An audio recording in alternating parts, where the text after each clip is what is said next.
prominence, that we have focused too much on negative news. We've put it, look at the dailies, and it's on the front pages. Definitely something to celebrate, Bwana Kirwa.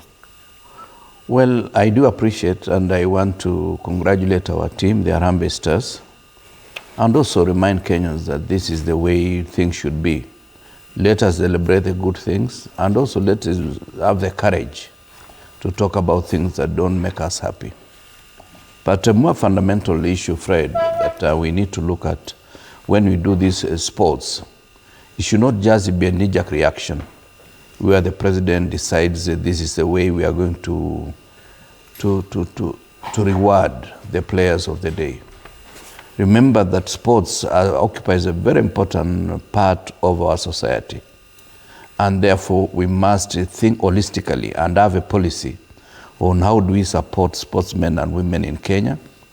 In that, I mean, we should have a policy decision that whenever you win, remember the Pamela Chelimo, Janet Chepkoskei, we are referring to as Eldoret Express, people like Julius Kiru, people like John Ngugi, Charles Asati, Nyandeka Mayoro.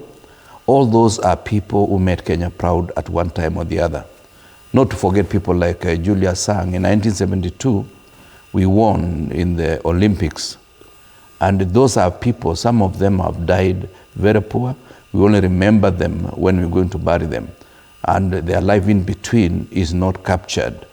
What am I trying to say? Today, the president is going to give the money. Prime Minister Raila Odinga is also to give $500,000 to every player. But how are we going to capture so that when they retire, they're able to have something akin to some kind of pension? Here in Ethiopia, our brothers and sisters in Ethiopia, whenever they win certain amount of money, that money is captured and they can be given a good business deal, including getting a prime plot in Addis Ababa. They build it. Kananisa Pekele has been building for the last 20 years or so a hotel, 22 floors in Addis Ababa.